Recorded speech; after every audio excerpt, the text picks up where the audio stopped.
नमस्कार छात्रों। रयेश शिक्षण संस्था के श्री छत्रपति शाहू स्कूल व जूनियर कॉलेज बारामती में मैं प्राध्यापक शिंदे एस आप सभी का स्वागत करता हूँ। कक्षा 11वीं विषय हिंदी योग भारती का आज हम 14वां पाठ जिसका नाम है हिंदी में उज्जवल भविष्य की संभावनाएं और लेखक है डॉक्टर दामोदर खड़से। इनका आज पहला भाग देखेंगे। तो आइए सबसे पहले हम लेखक का परिचय देखते हैं। लेखक परिचय।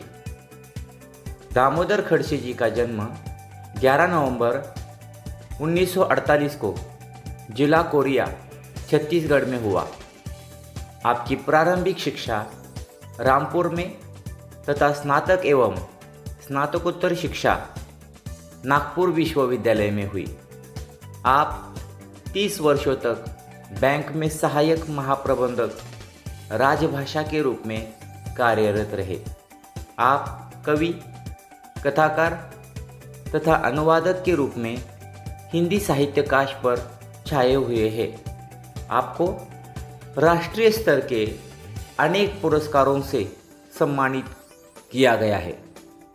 भटकते कोलंबस, पार्टनर, गोरियात को तो गुस्सा नहीं आता, कहानी संग्रह, काला सूरज, भगदड़, बादल राग उपन्यास, सन्नाटे में रोशनी, नदी कभी नहीं सूखती आदि कविता संग्रह।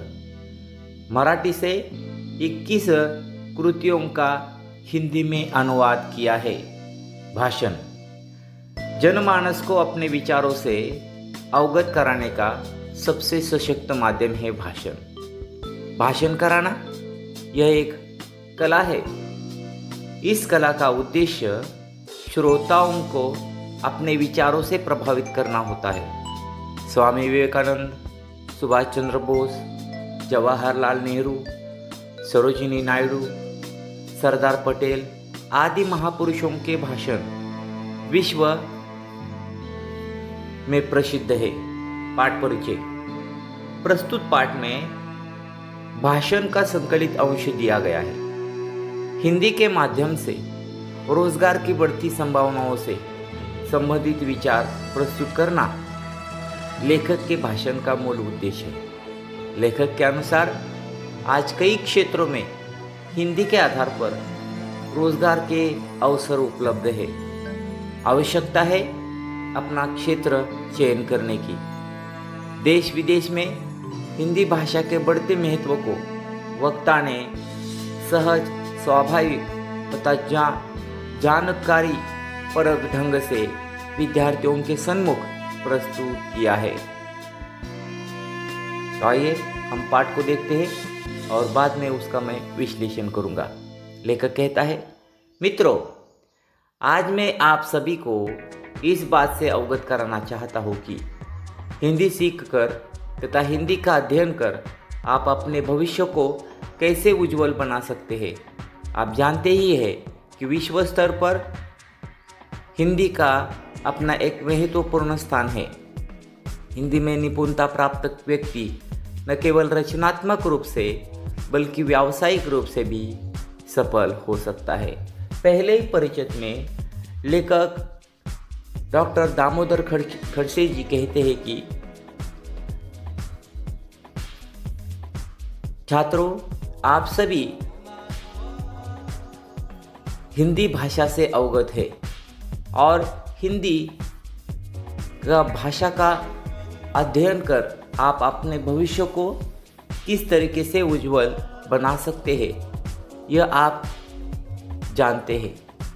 और इतना ही नहीं, विश्व स्तर पर हिंदी भाषा का महत्वपूर्ण स्थान है। हिंदी में निपुणता प्राप्त जो व्यक्ति होता है वह रचनात्मक रूप से तथा व्यावसायिक रूप से भी सफल हो सकता है।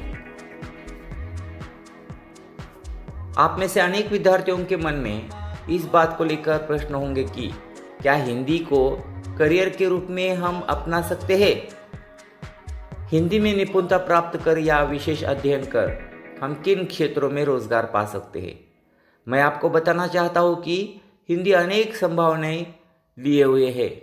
हिंदी ने जनभाषा, संपर्क भाषा, विज्ञापन भाषा, मीडिया भाषा जैसे अनेकानेक रूपों को अपने भीतर संजोया है। लेखक कहता है कि विद्यार्थियों के मन में एक प्रश्न हमेशा रहता है कि हिंदी भाषा को लेकर किस तरीके से हम अपना करियर कर सकते हैं। लेखक आगे कहता है कि हिंदी में निपुणता प्राप्त या विशेष अध्ययन कर हम किन किन क्षेत्रों में रोजगार उपलब्ध या रोजगार पा सकते हैं। इस पर लेखक कहता है कि मैं हिंदी में ऐसे अनेक रोजगार उपलब्ध है उनकी जानकारी आपको देना चाहता हूँ। वो कहता है कि हिंदी ने जनभाषा, संपर्क भाषा, विज्ञापन भाषा, मीडिया भाषा जैसे अनेकानेक रूपों को अपने भीतर समाया है।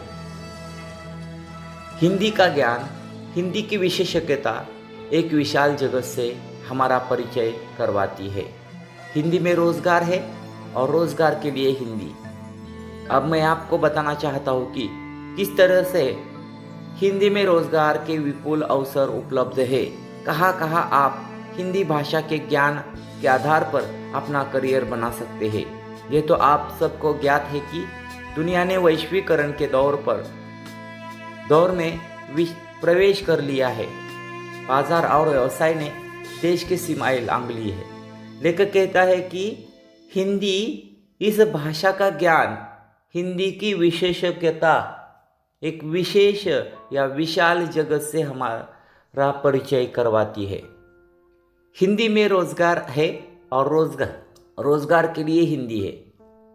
लेखक इस पर कहना चाहता है कि हिंदी में किस तरीके से रोजगार के अवसर उपलब्ध है, इससे कहाँ कहाँ हिंदी भाषा के ज्ञान पर आधारित आपका करियर आप बना सकते हैं।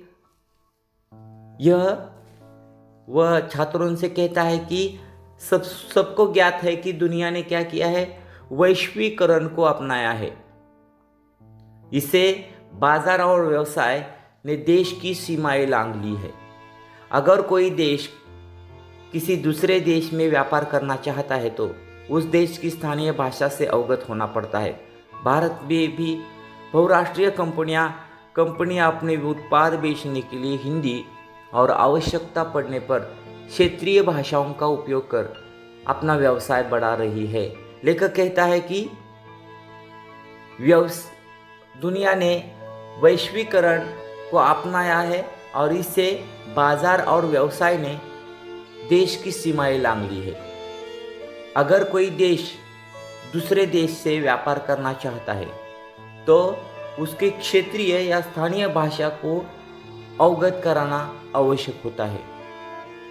भारत में भी ऐसे अनेक कंपनियां हैं या बहुराष्ट्रीय कंपनियां हैं, वो अपने उत्पाद बेचने के लिए हिंदी और आवश्यकता पड़ने पर क्षेत्रीय भाषाओं का चयन करती हुई नजर आती है और इससे वो अपना व्यवसाय बढ़ा रही है। भारत संघ की राजभाषा हिंदी होने के कारण मंत्रालयों, संसद तथा सरकारी कार्यालयों में हिंदी में कामकाज करने को अपेक्षित स्तर पर पहुंचाने के लिए प्रयास किए जा रहे हैं। लेखक कहता है कि भारत संघ की राजभाषा हिंदी है और हिंदी होने के कारण मंत्रालय, संसद तथा सरकारी कार्यालयों में हिंदी में कामकाज करने को अपेक्षित स्तर तक पहुंचाने के लिए प्रयास किए जा रहे हैं। इसके अंतर्गत हिंदी में प्राप्त पत्रों के उत्तर हिंदी में देना अनिवार्य हुआ तथा केंद्र सरकार और उसके नियंत्रणाधीन सभी कार्यालयों के लिए हिंदी पत्राचार का निर्धारित लक्ष्य दिया गया। इन सभी गतिविधियों पर देखरेख के लिए उच्चाधिकार प्राप्त संसदीय राजभाषा समिति का गठन किया गया। इस स्तर पर हिंदी के अधिकाधिक प्रयोग की अपेक्षा की गई। इसके लिए समुचित कर्मचारियों की आवश्यकता को महसूस किया गया। लेखक कहता है कि केंद्र सरकार और राज्य सरकार इन्होंने हिंदी भाषा को अपनाया है। हिंदी यह भारत संघ की राजभाषा होने के साथ साथ यह पत्राचार और हिंदी में उत्तर देने के लिए भी इस भाषा का प्रयोग अनिवार्य किया जाने लगा। केंद्र सरकार और उनके नियंत्रणाधीन जो भी कार्यालय है उनमें सभी में हिंदी पत्राचार का निर्धारित लक्ष्य वहां पर दिया गया और इनकी गतिविधियों पर देखरेख करने के लिए उच्चाधिकार प्राप्त समितियों का संगठन या गठन वहां पर किया गया दिखाई देता है। केंद्र सरकार के कार्यालयों में अनुवाद और मूल पत्राचार सहित अनेक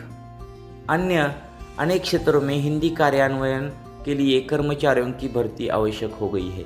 केंद्र सरकार के कार्यालयों में अनुवाद और मूल पत्राचार सहित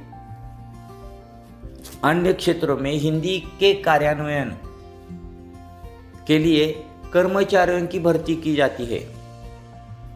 इसमें अनुवादक, लिपिक, अधिकारी और वरिष्ठ अधिकारियों की नियुक्तियां की जाने लगी। इस क्षेत्र में विशेषज्ञों की मांग बढ़ने लगी। अंग्रेजों से हिंदी और हिंदी से अंग्रेजी अनुवादों की मांग तेजी से बढ़ी।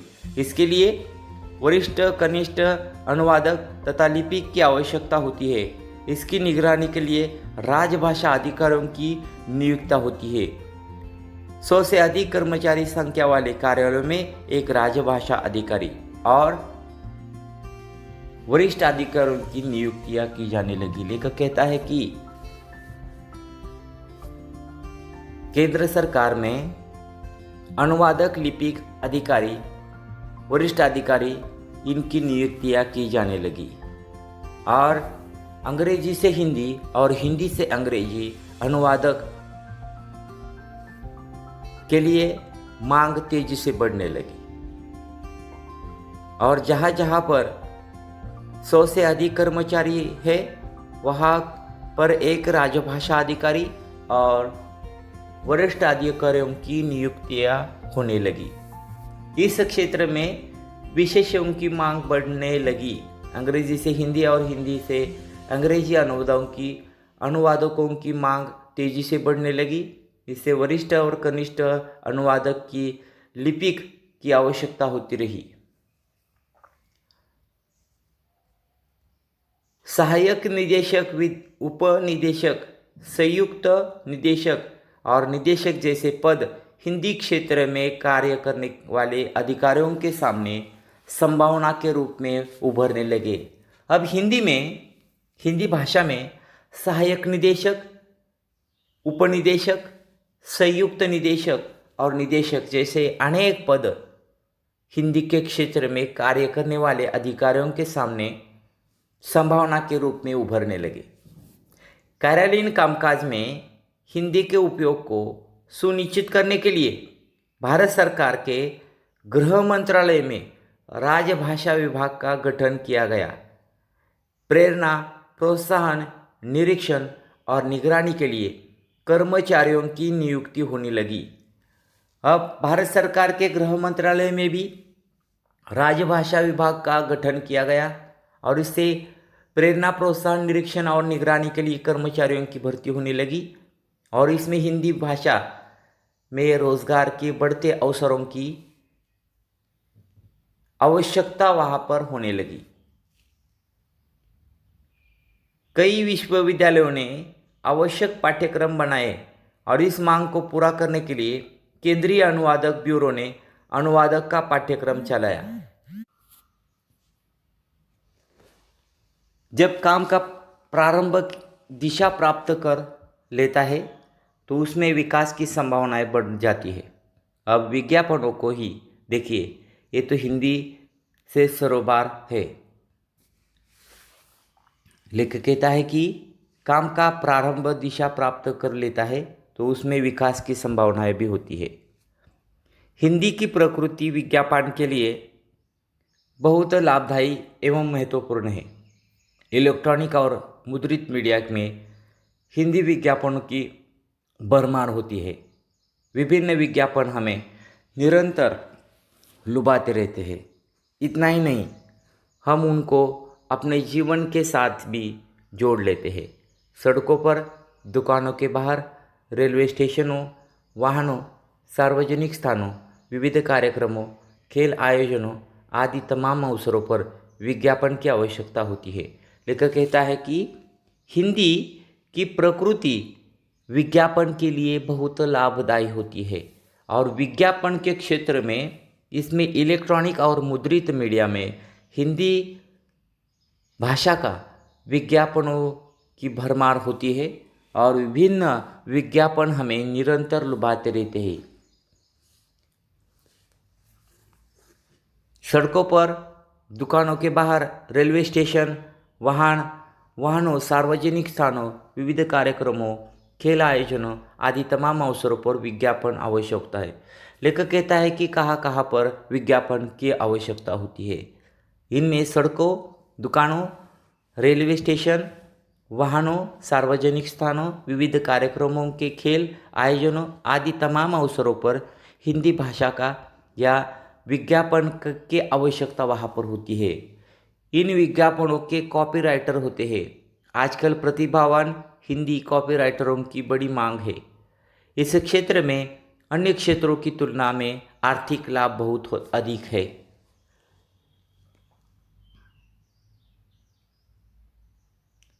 बुलंद भारत की बुलंद तस्वीर, ये दिल मांगे मोर, आम के आम गुठलियों के दाम, ठंडा मतलब, जिंदगी के साथ भी, जिंदगी के बाद भी आदि कुछ ऐसे विज्ञापन हैं जिनके बनाने वाले को लाखों में भुगतान किया गया है। लेखक कहता है कि जो विज्ञापन रहते हैं इनमें ज़्यादातर हम टेलीविज़न पर देखते हैं कि बुलंद भारत की बुलंद तस्वीर, ये दिल मांगे मोर, आम के आम गुठलियों के दाम, ठंडा मतलब, जिंदगी के साथ भी, जिंदगी के बाद भी आदि जो विज्ञापन है हम टेलीविज़न पर देखते हैं और इन विज्ञापनों के लिए लाखों रुपए या भुगतान वहाँ पर देना पड़ता है। आप में अगर प्रतिभा है तो आप इस क्षेत्र में अपना अच्छा करियर बना सकते हैं और यदि आपने उस उत्पाद से संबंधित सटीक बात एक या दो लाइन में कहने का कौशल्य प्राप्त हो तो आप इस क्षेत्र में करोड़ों रुपए कमा सकते हैं। लेखक कहता है कि विज्ञापन क्षेत्र में अपना करियर आप बना सकते हो या बनाने की इच्छा है तो आपको अगर उस भाषा पर प्रभुत्व है, उसका कौशल्य प्राप्त किया है तो आप इस क्षेत्र में करोड़ों रुपए कमा सकते हैं। इसके साथ ही मनोरंजन एक उद्योग के रूप में उभर कर आया है। टीवी ने असंख्य कलाकारों को, संगीतकारों और गायकों के लिए जहां रोजगार का महाद्वार खोला है, वही हिंदी के रचनाकारों, संवाद लेखकों, पटकथा लेखकों और गीतकारों के लिए वरदान के रूप में अवसर उपलब्ध कराए हैं। लेखक कहता है कि मनोरंजन के क्षेत्र में कई ऐसे उद्योग हैं और वहाँ पर रोजगार, हिंदी भाषा के रूप में वहाँ पर भी कई ऐसे रोजगार उपलब्ध है। टेलीविज़न ने असंख्य कलाकारों और संगीतकारों, गायकों के लिए रोजगार के द्वार खोले हैं। हिंदी ने भी रचनाकार, संवाद लेखक, पटकथा लेखक, गीतकार, इनके लिए वरदान के रूप में अवसर उपलब्ध कराए हैं। कई प्रसिद्ध धारावाहिकों के अनुवाद में भी रोजगार की संभावना है। लेखक कहता है कि कई प्रसिद्ध धारावाहिकों के अनुवादक में भी रोजगार की उपलब्ध या संभावनाएं वहाँ पर है। कई चैनल्स अब बहुभाषी हो गए हैं। इन सब में अनुवादक की आवश्यकता होती है। कार्टून फिल्मों में भी डबिंग, पार्श्व आवाज़ के लिए अनेक संभावनाएं हैं। लेखक कहता है कि जो कार्टून फिल्म्स रहती है या धारावाहिक, वहाँ पर भी पार्श्व आवाज़ के लिए संभावनाएं होती है। जनसंपर्क से जुड़े ये माध्यम हिंदी में अधिक सार्थक हो रहे हैं। अधिकांश मनोरंजन के क्षेत्र में हिंदी से ही परिपूर्ण है, चाहे वह टीवी जगत हो या फिल्म जगत। लेखक कहता है कि जनसंपर्क से जुड़े हुए ये माध्यम हिंदी में अधिकाधिक सार्थक के रूप में सामने आ रहे हैं। अधिकांश मनोरंजन के क्षेत्र में हिंदी से वे परिपूर्ण हैं, चाहे वो टीवी जगत से हो या फिल्म जगत से।